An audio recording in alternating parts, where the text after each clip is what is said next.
Hello students, in the continuation of the topic forms in HTML, now we are going to learn creating password control.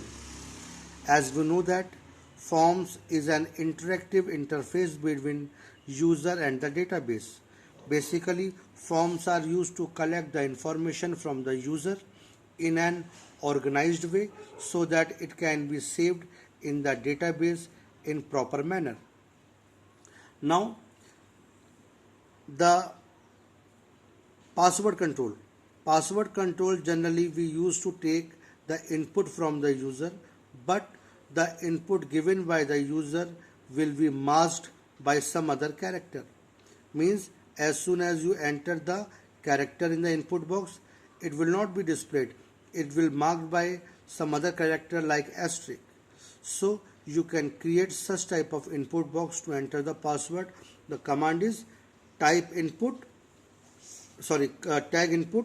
type password. As I have told you, remember one thing, wherever you are providing the input, then the tag will be input.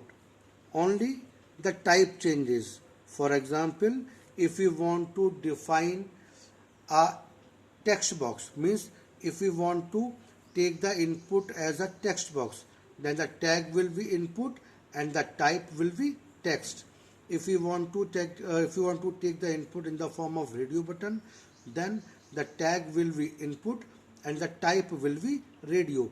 If we want to take the input in the form of checkbox, then the tag will be input and the type will be checkbox.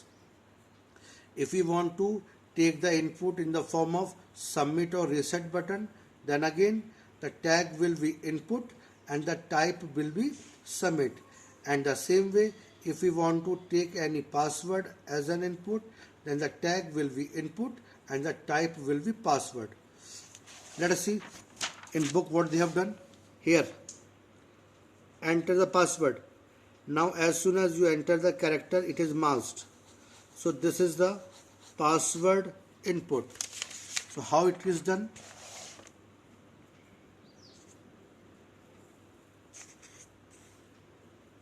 Password, this is the text which is displayed over here. Password input, type password, okay, name, the name of the control, and the size, maximum character, how many characters can be submitted. So in this way you can control the content. For example, in our web page we want this type. Here it in enter password, and after that here we want a control in which whenever user will enter the value, it will be marked by some other number. So this password control can be created. What I've told you, key to take the input, first we need to display the text. Let us say enter password. After that, what I have told you, we have to input. Then the tag is input. What input? Password. The type is password.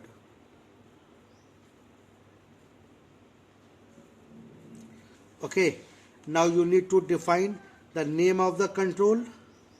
Name, let us say PWD, anything. Okay. And the size means how many character maximum you want to enter. Let us say that is 20.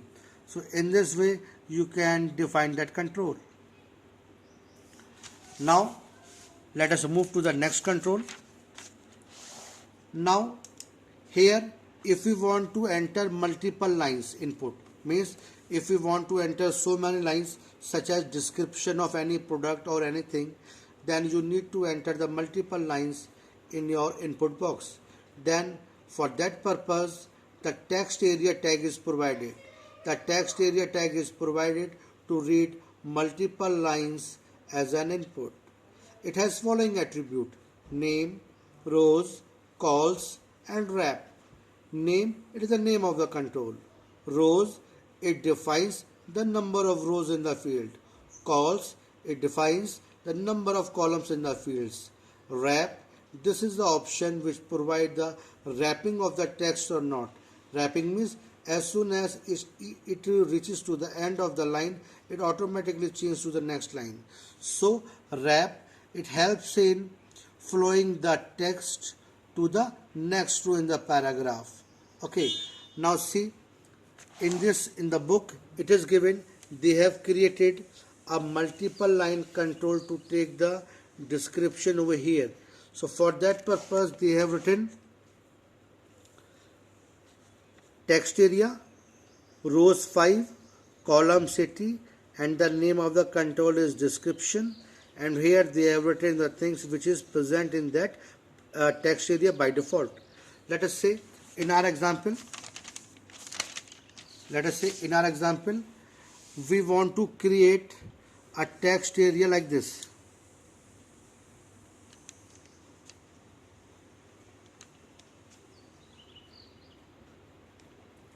Write your comments. If we want to create this type of multi-line control in the web page, then how it can be done? As I have told you, to create a multi-line text input box, the tag is text area. So I am writing text area. How many rows you want? Rows, let us say we want 10 rows. 10. Now how many columns you want? Calls, let us say we want 100 columns. So it is 100. Now the name of the control which you define, let us say it is DESC. Let us say description.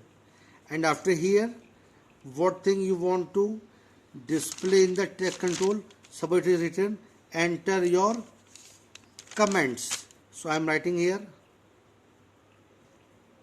enter your comments, and after that at the end here we open the text area. Now we are here, this is the opening tag. Now I am just closing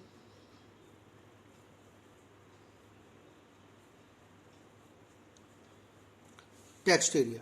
So in this way you can define a text area to create a multi-line text input control.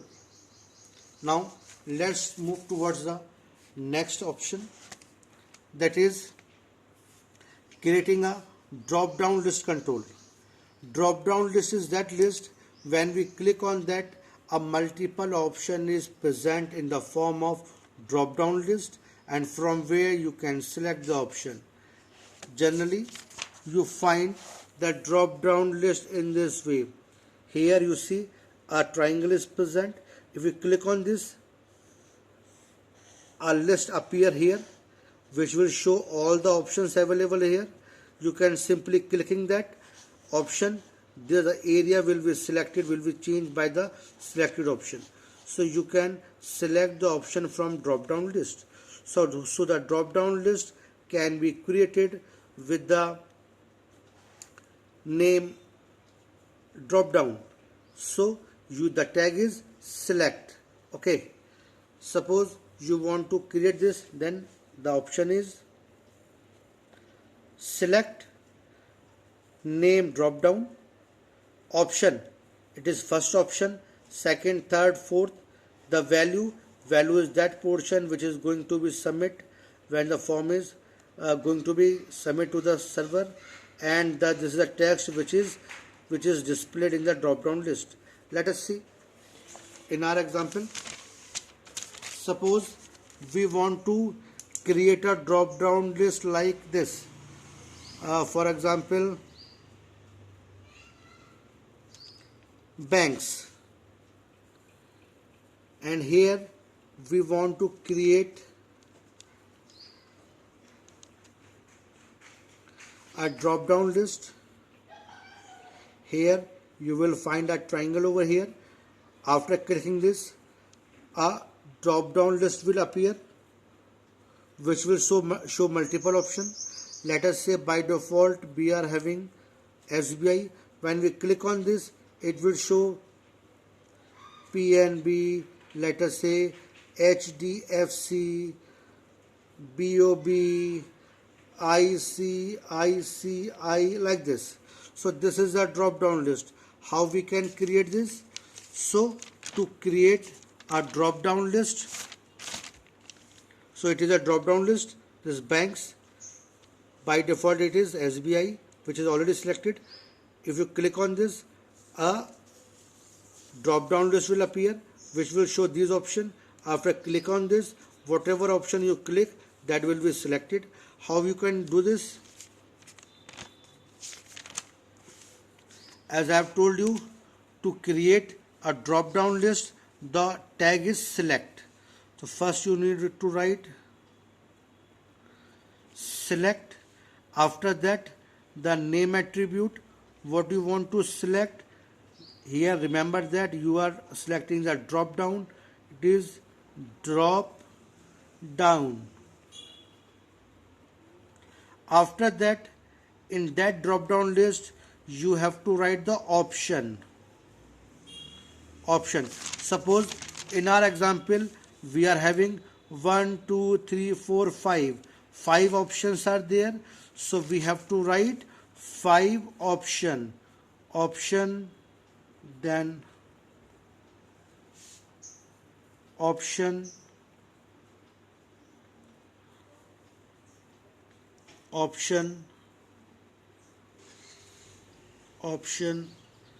and option.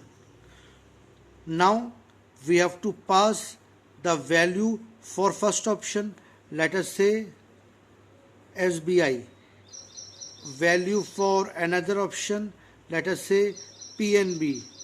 Value for third option, let us say HDFC. Value for fourth option, let us say BOB. Value for fifth option, let us say ICICI. Okay, after that, by default, if we want to have something selected, so here you are seeing that SBI is already predefined selected. So I am writing here selected. This attribute will make this option selected predefined here. After that, the text which we want to display, let us say SBI, and after that